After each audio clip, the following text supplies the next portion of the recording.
ಒಂದು ಕಾಲದಲ್ಲಿ ಸಿಂಡ್ರೆಲಾ ಎಂಬ ಹುಡುಗಿ ತನ್ನ ಮಲತಾಯಿ ಮತ್ತು ಇಬ್ಬರು ಮಲತಾಯಿ ಮಕ್ಕಳುಗಳೊಂದಿಗೆ ವಾಸಿಸುತ್ತಿದ್ದಳು. ಬಡ ಸಿಂಡ್ರೆಲಾರು ದಿನವಿಡೀ ಕಷ್ಟಪಟ್ಟು ಕೆಲಸ ಮಾಡಬೇಕಾಗಿತ್ತು, ಆದ್ದರಿಂದ ಇತರರು ವಿಶ್ರಾಂತಿ ಪಡೆಯುತ್ತಿದ್ದರು. ಆದರೆ ಅವಳು ಒಲೆಗೆ ಬೆಂಕಿ ಹಚ್ಚಲು ಇನ್ನೂ ಕತ್ತಲೆ ಮತ್ತು ತಣ್ಣಗಿರುವಾಗ ಪ್ರತಿದಿನ ಬೆಳಿಗ್ಗೆ ಎಚ್ಚರಗೊಳ್ಳಬೇಕಾಗಿತ್ತು. ಅವಳೇ ಅಡುಗೆ ಮಾಡಿದ್ದು. ಅವಳು ಒಲೆಗೆ ಬೆಂಕಿಯನ್ನು ಉಳಿಸಿಕೊಂಡಳು. ಬಡ ಹುಡುಗಿ ಬೆಂಕಿಯಿಂದ ಎಲ್ಲ ಬೂದಿ ಮತ್ತು ಸಿಂಡ್ರೆಲಾಗಳಿಂದ ಸ್ವಚ್ಛವಾಗಿರಲು ಸಾಧ್ಯವಾಗಲಿಲ್ಲ. ಏನು ಅವ್ಯವಸ್ಥೆ! ಅವಳ ಇಬ್ಬರು ಮಲತಂಗಿಯರು ನಕ್ಕರು. ಅದಕ್ಕಾಗಿಯೇ ಅವರು ಅವಳನ್ನು ಸಿಂಡರೆಲ್ಲಾ ಎಂದು ಕರೆದರು. ಒಂದು ದಿನ ಊರಿಗೆ ದೊಡ್ಡ ಸುದ್ದಿ ಬಂತು. ರಾಜ ಮತ್ತು ರಾಣಿ ಚೆಂಡನ್ನು ಹೊಂದಲು ಹೋಗುತ್ತಿದ್ದರು. ರಾಜಕುಮಾರನಿಗೆ ವಧುವನ್ನು ಹುಡುಕುವ ಸಮಯವಾಗಿತ್ತು. ಭೂಮಿಯಲ್ಲಿರುವ ಎಲ್ಲಾ ಯುವತಿಯರನ್ನು ಬರಲು ಆಹ್ವಾನಿಸಲಾಯಿತು. ಅವರು ಸಂತೋಷದಿಂದ ಕಾಡಿದರು. ಅವರು ತಮ್ಮ ಅತ್ಯಂತ ಸುಂದರವಾದ ನಿಲುವಂಗಿಯನ್ನು ಧರಿಸುತ್ತಾರೆ ಮತ್ತು ತಮ್ಮ ಕೂದಲನ್ನು ಹೆಚ್ಚು ಚೆನ್ನಾಗಿ ಸರಿಪಡಿಸುತ್ತಾರೆ. ಬಹುಶಃ ರಾಜ್ಕುಮಾರ್ ಅವರನ್ನು ಇಷ್ಟಪಡಬಹುದು. ಸಿಂಡರೆಲ್ಲಾಳ ಮನೆಯಲ್ಲಿ ಆಕೆಗೆ ಈಗ ಹೆಚ್ಚುವರಿ ಕೆಲಸವಿತ್ತು. ಅವಳು ತನ್ನ ಮಲ ಸಹೋದರಿಯರಿಗಾಗಿ 2 ಹೊಸ ನಿಲುವಂಗಿಗಳನ್ನು ಮಾಡಬೇಕಾಗಿತ್ತು. ವೇಗವಾಗಿ ಒಬ್ಬ ಮಲತಂಗಿ ಕೂಗಿದಳು, ನೀವು ಅದನ್ನು ಉಡುಗೆ ಎಂದು ಕರೆಯುತ್ತೀರಾ? ಮತ್ತೊಬ್ಬರು ಕಿರುಚಿದರು. ಓ ಪ್ರಿಯ, ಸಿಂಡರೆಲ್ಲಾ ಹೇಳಿದರು. ನಾನು ಯಾವಾಗ ಮಾಡಬಹುದು? ಮಲತಾಯಿ ಕೋಣೆಗೆ ಬಂದಳು. ನೀವು ಯಾವಾಗ ಏನು ಮಾಡಬಹುದು? ಸರಿ, ಹುಡುಗಿ ಹೇಳಿದಳು. ಚೆಂಡಿಗೆ ನನ್ನ ಸ್ವಂತ ಉಡುಪನ್ನು ಮಾಡಲು ನನಗೆ ಯಾವಾಗ ಸಮಯವಿದೆ? ನೀವು, ಮಲತಾಯಿ ಕೂಗಿದಳು. ನೀವು ಚೆಂಡಿಗೆ ಹೋಗುತ್ತಿದ್ದೀರಿ ಎಂದು ಯಾರು ಹೇಳಿದರು? ಏನು ನಗು, ಒಬ್ಬ ಮಲತಂಗಿ ಹೇಳಿದರು. ಅಂತಹ ಅವ್ಯವಸ್ಥೆ! ಅವರು ಸಿಂಡರೆಲ್ಲಾ ಕಡೆಗೆ ತೋರಿಸಿದರು. ಅವರೆಲ್ಲ ನಕ್ಕರು. ಸಿಂಡರೆಲ್ಲಾ ತನ್ನನ್ನು ತಾನೇ ಹೇಳಿಕೊಂಡಳು. ಅವರು ನನ್ನನ್ನು ನೋಡಿದಾಗ ಬಹುಶಃ ಅವರು ಅವ್ಯವಸ್ಥೆಯನ್ನು ನೋಡುತ್ತಾರೆ. ಆದರೆ ನಾನು ಹಾಗಲ್ಲ, ಮತ್ತು ನನಗೆ ಸಾಧ್ಯವಾದರೆ ನಾನು ಚೆಂಡಿಗೆ ಹೋಗುತ್ತೇನೆ. ಶೀಘ್ರದಲ್ಲೇ ಮಲತಾಯಿ ಮತ್ತು ಮಲ ಸಹೋದರಿಯರು ದೊಡ್ಡ ಪಾರ್ಟಿಗೆ ಹೊರಡುವ ಸಮಯ ಬಂದಿತು. ಅವರ ಉತ್ತಮ ಗಾಡಿ ಬಾಗಿಲಿಗೆ ಬಂದಿತು. ಮಲತಾಯಿ ಮತ್ತು ಮಲ ಸಹೋದರಿಯರು ಒಳಗೆ ಹಾರಿದರು ಮತ್ತು ಅವರು ಆಫ್ ಆಗಿದ್ದರು. ವಿದಾಯ, ಸಿಂಡರೆಲ್ಲಾ ಎಂದು ಕರೆಯಲಾಗುತ್ತದೆ. ಒಳ್ಳೆಯ ಸಮಯವನ್ನು ಆನಂದಿಸಿ. ಆದರೆ ಅವಳ ಮಲತಾಯಿ ಮತ್ತು ಮಲ ಸಹೋದರಿಯರು ಅವಳನ್ನು ನೋಡಲು ತಿರುಗಲಿಲ್ಲ. ನಾನು, ಸಿಂಡರೆಲ್ಲಾ ದುಃಖದಿಂದ ಹೇಳಿದರು. ಗಾಡಿ ಬೀದಿಯಲ್ಲಿ ಸಾಗಿತು. ಅವಳು ಗಟ್ಟಿಯಾಗಿ ಹೇಳಿದಳು, ನಾನು ಕೂಡ ಚೆಂಡಿಗೆ ಹೋಗಬೇಕೆಂದು ನಾನು ಬಯಸುತ್ತೇನೆ. ನಂತರ ಇದ್ದಕ್ಕಿದ್ದಂತೆ ಅವಳ ಮುಂದೆ ಒಂದು ಕಾಲ್ಪನಿಕ. ನೀನು ಕರೆದೆ, ಫೇರಿ ಹೇಳಿದರು. ನಾನು ಮಾಡಿದೆ, ಸಿಂಡರೆಲ್ಲಾ ಹೇಳಿದರು. ನೀವು ಯಾರು? ಏಕೆ? ನಿಮ್ಮ ಫೇರಿ ಗಾಡ್ ಮದರ್. ಖಂಡಿತ. ನಿನ್ನ ಆಸೆ ನನಗೆ ಗೊತ್ತು ಮತ್ತು ನಾನು ಅದನ್ನು ನೀಡಲು ಬಂದಿದ್ದೇನೆ. ಆದರೆ ಸಿಂಡರೆಲ್ಲಾ ಹೇಳಿದರು. ನನ್ನ ಆಸೆ ಅಸಾಧ್ಯ, ಕ್ಷಮಿಸಿ ಎಂದು ಫೇರಿ ಗಾಡ್ ಮದರ್ ದನಿಯಲ್ಲಿ ಹೇಳಿದರು. ನಾನು ಕೇವಲ ತೆಳುವಾದ ಗಾಳಿಯಿಂದ ತೋರಿಸಲಿಲ್ಲವೇ? ಹೌದು, ನೀವು ಮಾಡಿದ್ದೀರಿ, ಸಿಂಡರೆಲ್ಲಾ ಹೇಳಿದರು. ಹಾಗಾದರೆ ಏನು ಸಾಧ್ಯವೋ ಇಲ್ಲವೋ ಅದನ್ನು ಹೇಳಲು ನಾನೇ ಆಗಿರಲಿ. ಸರಿ, ನಾನು ಕೂಡ ಚೆಂಡಿಗೆ ಹೋಗಬೇಕೆಂದು ನಿಮಗೆ ತಿಳಿದಿದೆ ಎಂದು ನಾನು ಭಾವಿಸುತ್ತೇನೆ. ಅವಳು ತನ್ನ ಕೊಳಕು ಬಟ್ಟೆಗಳನ್ನು ನೋಡಿದಳು. ಆದರೆ ನನ್ನನ್ನು ನೋಡಿ, ನೀವು ಸ್ವಲ್ಪ ಗೊಂದಲಮಯವಾಗಿ ಕಾಣುತ್ತೀರಿ ಮಗು, ಫೇರಿ ಗಾಡ್ ಮದರ್ ಹೇಳಿದರು. ನಾನು ಧರಿಸಲು ಒಳ್ಳೆಯದನ್ನು ಹೊಂದಿದ್ದರೂ ಸಹ, ಹುಡುಗಿ ಹೇಳಿದರು. ನನಗೆ ಅಲ್ಲಿಗೆ ಹೋಗಲು ಯಾವುದೇ ಮಾರ್ಗವಿಲ್ಲ. ಪ್ರಿಯರೇ, ಇದೆಲ್ಲವೂ ಸಾಧ್ಯ ಎಂದು ಫೇರಿ ಹೇಳಿದರು. ಅದರೊಂದಿಗೆ ಅವಳು ತನ್ನ ದಂಡವನ್ನು ಸಿಂಡರೆಲ್ಲಾ ತಲೆಯ ಮೇಲೆ ಹೊಡೆದಳು. ಒಮ್ಮೆ ಸಿಂಡರೆಲ್ಲಾ ಸ್ವಚ್ಛವಾಯಿತು. ಅವಳು ಸುಂದರವಾದ ನೀಲಿ ಗೌನ್ ಧರಿಸಿದ್ದಳು. ಅವಳ ಕೂದಲನ್ನು ಚಿನ್ನದ ಪಟ್ಟಿಯೊಳಗೆ ಅವಳ ತಲೆಯ ಮೇಲೆ ಎತ್ತರಕ್ಕೆ ಜೋಡಿಸಲಾಗಿತ್ತು. ಇದು ಅದ್ಭುತವಾಗಿದೆ, ಸಿಂಡರೆಲ್ಲಾ ಹೇಳಿದರು. ನಾನು ಮುಗಿಸಿದ್ದೇನೆ ಎಂದು ಯಾರು ಹೇಳಿದರು? ಫೇರಿ ಗಾಡ್ ಮದರ್ ಹೇಳಿದರು. ಅವಳು ಮತ್ತೆ ತನ್ನ ದಂಡವನ್ನು ತಟ್ಟಿದಳು. ತಕ್ಷಣವೇ ಚಾಲಕ ಮತ್ತು 4 ಬಿಳಿ ಕುದುರೆಗಳೊಂದಿಗೆ ಸುಂದರವಾದ ಗಾಡಿ ಬಂದಿತು. ನಾನು ಕನಸು ಕಾಣುತ್ತಿದ್ದೇನೆ, ಸಿಂಡರೆಲ್ಲಾ ತನ್ನ ಸುತ್ತಲೂ ನೋಡುತ್ತಾ ಹೇಳಿದರು. ಇದು ಎಷ್ಟು ನೈಜವಾಗಿದೆ! ನಿಜವಾಗಿರಬಹುದು ಎಂದು ಫೇರಿ ಗಾಡ್ ಮದರ್ ಹೇಳಿದರು. ಆದರೆ ನೀವು ತಿಳಿದಿರಬೇಕಾದ ಒಂದು ವಿಷಯವಿದೆ. ಏನದು? ಇದೆಲ್ಲವೂ ಮಧ್ಯರಾತ್ರಿಯವರೆಗೆ ಮಾತ್ರ ಇರುತ್ತದೆ. ಇಂದು ರಾತ್ರಿ ಮಧ್ಯರಾತ್ರಿಯ ಹೊಡೆತದಲ್ಲಿ ಎಲ್ಲವೂ ಮುಗಿದು ಹೋಗುತ್ತದೆ. ಎಲ್ಲವೂ ಹಿಂದೆ ಹೇಗಿತ್ತೋ ಹಾಗೆಯೇ ಹಿಂತಿರುಗುತ್ತದೆ. ಹಾಗಾದರೆ ನಾನು ಮಧ್ಯರಾತ್ರಿಯ ಮೊದಲು ಚೆಂಡನ್ನು ಬಿಡಲು ಖಚಿತವಾಗಿರಬೇಕು, ಸಿಂಡರೆಲ್ಲಾ ಹೇಳಿದರು. ಒಳ್ಳೆಯ ಕಲ್ಪನೆ, ಫೇರಿ ಗಾಡ್ ಮದರ್ ಹೇಳಿದರು. ಅವಳು ಹಿಂದೆ ಸರಿದಳು. ನನ್ನ ಕೆಲಸ ಮುಗಿದಿದೆ ಮತ್ತು ಅದರೊಂದಿಗೆ ಫೇರಿ ಗಾಡ್ ಮದರ್ ಹೋದರು. ಸಿಂಡರೆಲ್ಲಾ ಅವಳ ಸುತ್ತಲೂ ನೋಡಿದಳು.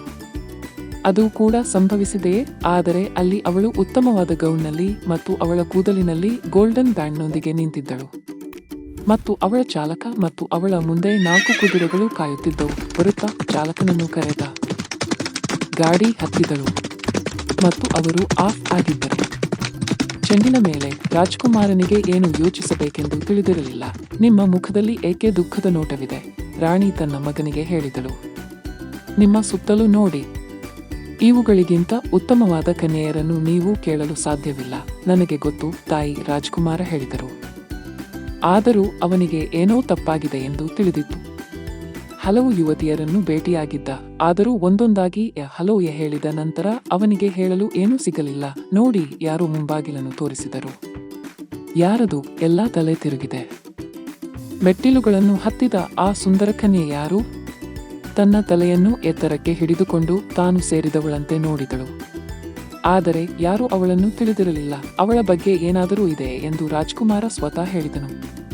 ನಾನು ಅವಳನ್ನು ನೃತ್ಯ ಮಾಡಲು ಕೇಳುತ್ತೇನೆ. ಮತ್ತು ಅವರು ಸಿಂಡರೆಲ್ಲಾ ಕಡೆಗೆ ಹೋದರು. ನಾವು ಭೇಟಿಯಾಗಿದ್ದೀವಾ? ರಾಜ್ಕುಮಾರ ಹೇಳಿದರು. ಈಗ ನಿಮ್ಮನ್ನು ಭೇಟಿಯಾಗಲು ನನಗೆ ಸಂತೋಷವಾಗಿದೆ ಎಂದು ಸಿಂಡರೆಲ್ಲಾ ಬಿಲ್ಲಿನಿಂದ ಹೇಳಿದರು. ನಾನು ನಿನ್ನನ್ನು ತಿಳಿದಿದ್ದೇನೆ ಎಂದು ನಾನು ಭಾವಿಸುತ್ತೇನೆ ಎಂದು ರಾಜ್ಕುಮಾರ ಹೇಳಿದರು. ಆದರೆ ಖಂಡಿತ ಇದು ಅಸಾಧ್ಯ. ನೀವು ನಿಜವಾಗಬೇಕೆಂದು ನೀವು ಬಯಸಿದರೆ ಅನೇಕ ವಿಷಯಗಳು ಸಾಧ್ಯ ಎಂದು ಸಿಂಡರೆಲ್ಲಾ ಹೇಳಿದರು. ರಾಜ್ಕುಮಾರ ತನ್ನ ಹೃದಯದಲ್ಲಿ ಒಂದು ಅಧಿಕವನ್ನು ಅನುಭವಿಸಿದನು. ಅವರು ಮತ್ತು ಸಿಂಡರೆಲ್ಲಾ ನೃತ್ಯ ಮಾಡಿದರು. ಹಾಡು ಮುಗಿದ ಮೇಲೆ ಮತ್ತೆ ಕುಣಿದಾಡಿದರು. ತದನಂತರ ಅವರು ಮತ್ತೆ ನೃತ್ಯ ಮಾಡಿದರು ಮತ್ತು ಮತ್ತೆ. ಶೀಘ್ರದಲ್ಲೇ ಚೆಂಡಿನ ಇತರ ಕನ್ಯೆಯರು ಅಸೂಯೆಪಟ್ಟರು. ಅವನು ಅವಳೊಂದಿಗೆ ಏಕೆ ಎಲ್ಲಾ ಸಮಯದಲ್ಲೂ ನೃತ್ಯ ಮಾಡುತ್ತಿದ್ದಾನೆ? ಅವರು ಹೇಳಿದರು. ಎಷ್ಟು ಅಸಭ್ಯ! ಆದರೆ ಪ್ರಿನ್ಸ್ ನೋಡಬಹುದಾದ ಎಲ್ಲಾ ಸಿಂಡರೆಲ್ಲಾ. ಅವರು ನಗುತ್ತಿದ್ದರು ಮತ್ತು ಮಾತನಾಡಿದರು ಮತ್ತು ಅವರು ಇನ್ನೂ ಸ್ವಲ್ಪ ನೃತ್ಯ ಮಾಡಿದರು. ವಾಸ್ತವವಾಗಿ ಅವರು ಸಿಂಡರೆಲ್ಲಾ ಗಡಿಯಾರವನ್ನು ನೋಡದಿರುವಷ್ಟು ಕಾಲ ನೃತ್ಯ ಮಾಡಿದರು. ಡಾಂಗ್, ಗಡಿಯಾರ ಹೇಳಿದರು. ಸಿಂಡರೆಲ್ಲಾ ತಲೆ ಎತ್ತಿ ನೋಡಿದಳು. ಡಾಂಗ್, ಮತ್ತೆ ಗಡಿಯಾರ ಹೋಯಿತು. ಮತ್ತೆ ನೋಡಿದಳು. ಓ ನನ್ನ ಎಂದು ಕೂಗಿದಳು. ಇದು ಸುಮಾರು ಮಧ್ಯರಾತ್ರಿ. ಡಾಂಗ್ ಗಡಿಯಾರವನ್ನು ಬಾರಿಸಿದರು. ಅದು ಏಕೆ ಮುಖ್ಯ? ರಾಜ್ಕುಮಾರ ಹೇಳಿದರು. ಡಾಂಗ್ ಗಡಿಯಾರ ಎಂದು ಕರೆಯುತ್ತಾರೆ. ನಾನು ಹ್ಯೂಗಲೇಬೇಕು, ಸಿಂಡರೆಲ್ಲಾ ಹೇಳಿದಳು. ಡಾಂಗ್ ಗಡಿಯಾರ ಹೋಯಿತು. ಆದರೆ ನಾವು ಭೇಟಿಯಾದೆವು, ರಾಜ್ಕುಮಾರ ಹೇಳಿದರು. ಈಗೇಕೆ ಹೊರಡಬೇಕು? ಡಾಂಗ್ ಗಡಿಯಾರವನ್ನು ಬಾರಿಸಿದರು. ನಾನು ಹ್ಯೂಗಲೇಬೇಕು, ಸಿಂಡರೆಲ್ಲಾ ಹೇಳಿದರು. ಅವಳು ಮೆಟ್ಟಿಲುಗಳತ್ತ ಓಡಿದಳು. ಡಾಂಗ್ ಗಡಿಯಾರ ಹೇಳಿದರು. ನಾನು ನಿನ್ನನ್ನು ಕೇಳಲು ಸಾಧ್ಯವಿಲ್ಲ, ರಾಜ್ಕುಮಾರ ಹೇಳಿದರು. ಗಡಿಯಾರ ತುಂಬಾ ಜೋರಾಗಿದೆ. ಡಾಂಗ್ ಗಡಿಯಾರವನ್ನು ಬಾರಿಸಿದರು. ವಿದಾಯ, ಸಿಂಡರೆಲ್ಲಾ ಹೇಳಿದರು. ಮೇಲೆ ಮೆಟ್ಟಿಲುಗಳ ಮೇಲೆ ಓಡಿದಳು. ಡಾಂಗ್ ಗಡಿಯಾರ ಹೋಯಿತು. ದಯವಿಟ್ಟು ಸ್ವಲ್ಪ ನಿಲ್ಲಿಸಿ, ರಾಜ್ಕುಮಾರ ಹೇಳಿದರು. ಓಹ್ ಪ್ರಿಯಾ, ಒಂದು ಗಾಜಿನ ಚಪ್ಪಲಿ ಮೆಟ್ಟಿಲುಗಳ ಮೇಲೆ ತನ್ನ ಕಾಲಿನಿಂದ ಬಿದ್ದಂತೆ ಅವಳು ಹೇಳಿದಳು. ಆದರೆ ಸಿಂಡರೆಲ್ಲಾ ಓಡುತ್ತಲೇ ಇತ್ತು. ಡಾಂಗ್ ಗಡಿಯಾರ ಹೇಳಿದರು. ದಯವಿಟ್ಟು ಸ್ವಲ್ಪ ನಿರೀಕ್ಷಿಸಿ, ರಾಜ್ಕುಮಾರ ಹೇಳಿದರು. ಡಾಂಗ್ ಗಡಿಯಾರವನ್ನು ಬಾರಿಸಿದರು. ವಿದಾಯ, ಸಿಂಡರೆಲ್ಲಾ ಕೊನೆಯ ಬಾರಿಗೆ ತಿರುಗಿತು.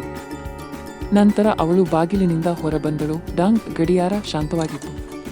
ಮಧ್ಯರಾತ್ರಿಯಾಗಿತ್ತು. ನಿರೀಕ್ಷಿಸಿ, ರಾಜ್ಕುಮಾರ ಎಂದು ಕರೆದರು. ಅವನು ಅವಳ ಗಾಜಿನ ಚಪ್ಪಲಿಯನ್ನು ಎತ್ತಿಕೊಂಡು ಬಾಗಿಲಿನಿಂದ ಹೊರಬಂದನು. ಅವನು ಸುತ್ತಲೂ ನೋಡಿದನು, ಆದರೆ ಅವಳ ನೀಲಿ ಉಡುಗೆ ಎಲ್ಲಿಯೂ ಕಾಣಿಸಲಿಲ್ಲ. ನಾನು ಅವಳಿಂದ ಉಳಿದಿರುವುದು ಇಷ್ಟೇ, ಅವನು ಗಾಜಿನ ಚಪ್ಪಲಿಯನ್ನು ನೋಡುತ್ತಾ ಹೇಳಿದನು. ಅದನ್ನು ವಿಶೇಷ ರೀತಿಯಲ್ಲಿ ಬೇರೆ ಯಾವುದೂ ಇಲ್ಲದ ಪಾದಕ್ಕೆ ಹೊಂದಿಕೊಳ್ಳುವಂತೆ ಅವರು ನೋಡಿದರು. ಎಲ್ಲೋ ಇತರ ಗಾಜಿನ ಚಪ್ಪಲಿ ಇದೆ, ಅವರು ಹೇಳಿದರು. ಮತ್ತು ನಾನು ಅದನ್ನು ಕಂಡುಕೊಂಡಾಗ ನಾನು ಅವಳನ್ನು ಕೂಡ ಹುಡುಕುತ್ತೇನೆ. ನಂತರ ನಾನು ಅವಳನ್ನು ನನ್ನ ವಧು ಎಂದು ಕೇಳುತ್ತೇನೆ. ಗುಡಿಸಲಿನಿಂದ ಗುಡಿಸಲಿಗೆ, ಮನೆಯಿಂದ ಮನೆಗೆ ರಾಜ್ಕುಮಾರ ಹೋದನು. ಒಬ್ಬರ ನಂತರ ಒಬ್ಬರು ಯುವತಿ ಗಾಜಿನ ಚಪ್ಪಲಿಯೊಳಗೆ ತನ್ನ ಪಾದವನ್ನು ಅಳವಡಿಸಲು ಪ್ರಯತ್ನಿಸಿದರು. ಆದರೆ ಯಾವುದೂ ಹೊಂದಿಕೊಳ್ಳಲಿಲ್ಲ ಮತ್ತು ಆದ್ದರಿಂದ ಪ್ರಿನ್ಸ್ ತೆರಳಿದರು. ಕೊನೆಗೆ ರಾಜ್ಕುಮಾರ ಸಿಂಡರೆಲ್ಲಾ ಮನೆಗೆ ಬಂದ. ಅವನು ಬರುತ್ತಿದ್ದಾನೆ. ಅವಳು ಕಿಟಕಿಯಿಂದ ಹೊರಗೆ ನೋಡುತ್ತಿರುವಾಗ ಒಬ್ಬ ಮಲತಂಗಿಯನ್ನು ಕರೆದಳು. ಬಾಗಿಲಿನಲ್ಲಿ ಇನ್ನೊಬ್ಬ ಮಲತಂಗಿ ಕಿರುಚಿದಳು. ತ್ವರಿತ, ಮಲತಾಯಿ ಕೂಗಿದಳು. ತಯಾರಾಗು. ನಿಮ್ಮಲ್ಲಿ ಒಬ್ಬರು ಆ ಚಪ್ಪಲಿಯಲ್ಲಿ ನಿಮ್ಮ ಪಾದವನ್ನು ಹೊಂದಿಕೊಳ್ಳುವವರಾಗಿರಬೇಕು. ಏನೇ ಆಗಿರಲಿ, ರಾಜ್ಕುಮಾರ ಬಡಿದ. ಮಲತಾಯಿ ಹಾರಿ ಬಾಗಿಲು ತೆರೆದಳು. ಒಳಗೆ ಬನ್ನಿ, ಅವಳು ಹೇಳಿದಳು. ನೀವು ನೋಡಲು ನನಗೆ ಇಬ್ಬರು ಸುಂದರ ಹೆಣ್ಣು ಮಕ್ಕಳಿದ್ದಾರೆ. ಮೊದಲ ಮಲ ಸಹೋದರಿ ತನ್ನ ಪಾದವನ್ನು ಗಾಜಿನ ಚಪ್ಪಲಿಯಲ್ಲಿ ಇರಿಸಲು ಪ್ರಯತ್ನಿಸಿದಳು. ಅವಳು ಕಷ್ಟಪಟ್ಟು ಪ್ರಯತ್ನಿಸಿದಳು, ಆದರೆ ಅದು ಸರಿಹೊಂದುವುದಿಲ್ಲ. ನಂತರ ಎರಡನೇ ಮಲ ಸಹೋದರಿ ತನ್ನ ಪಾದವನ್ನು ಒಳಗೆ ಹೊಂದಿಸಲು ಪ್ರಯತ್ನಿಸಿದಳು. ಅವಳು ತನ್ನ ಎಲ್ಲಾ ಶಕ್ತಿಯಿಂದ ಪ್ರಯತ್ನಿಸಿದಳು ಮತ್ತು ಪ್ರಯತ್ನಿಸಿದಳು. ಆದರೆ ದಾಳವಿಲ್ಲ. ಮನೆಯಲ್ಲಿ ಬೇರೆ ಯುವತಿಯರು ಇಲ್ಲವೇ? ರಾಜ್ಕುಮಾರ ಹೇಳಿದರು. ಯಾವುದೂ ಇಲ್ಲ, ಮಲತಾಯಿ ಹೇಳಿದರು. ಹಾಗಾದರೆ ನಾನು ಹೋಗಬೇಕು, ರಾಜ್ಕುಮಾರ ಹೇಳಿದರು. ಬಹುಶಃ ಇನ್ನೂ ಒಂದು ಇರಬಹುದು. ಸಿಂಡರೆಲ್ಲಾ ಕೊನೆಗೆ ಹೆಜ್ಜೆ ಹಾಕಿದಳು. ಇಲ್ಲಿ ಬೇರೆ ಯುವತಿಯರು ಇಲ್ಲ ಎಂದು ನೀವು ಹೇಳಿದ್ದೀರಿ ಎಂದು ನಾನು ಭಾವಿಸಿದೆ ಎಂದು ರಾಜ್ಕುಮಾರ ಹೇಳಿದರು. ಯಾರೂ ಪರವಾಗಿಲ್ಲ ಎಂದು ಮಲತಾಯಿ ಗದ್ಗದಿತರಾದರು. ಇಲ್ಲಿಗೆ ಬನ್ನಿ, ರಾಜ್ಕುಮಾರ ಹೇಳಿದರು.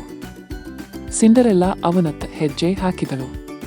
ರಾಜ್ಕುಮಾರ ಒಂದು ಮೊಣಕಾಲಿನ ಮೇಲೆ ಇಳಿದು ಅವಳ ಪಾದದ ಮೇಲೆ ಗಾಜಿನ ಚಪ್ಪಲಿಯನ್ನು ಪ್ರಯತ್ನಿಸಿದನು. ಇದು ಸಂಪೂರ್ಣವಾಗಿ ಹೊಂದಿಕೊಳ್ಳುತ್ತದೆ. ನಂತರ ಸಿಂಡರೆಲ್ಲಾ ತನ್ನ ಜೇಬಿನಿಂದ ಏನನ್ನಾದರೂ ತೆಗೆದುಕೊಂಡಳು. ಅದು ಇನ್ನೊಂದು ಗಾಜಿನ ಚಪ್ಪಲಿ. ನನಗೆ ಗೊತ್ತಿತ್ತು, ಅವನು ಅಳುತ್ತಾನೆ. ನೀನೇ ಅವನು? ಏನು? ಮಲತಂಗಿ ಕೂಗಿದಳು. ಅವಳಲ್ಲ, ಇನ್ನೊಬ್ಬ ಮಲತಂಗಿ ಕಿರುಚಿದಳು. ಇದು ಸಾಧ್ಯವಿಲ್ಲ, ಮಲತಾಯಿ ಕೂಗಿದಳು. ಆದರೆ ತಡವಾಗಿತ್ತು.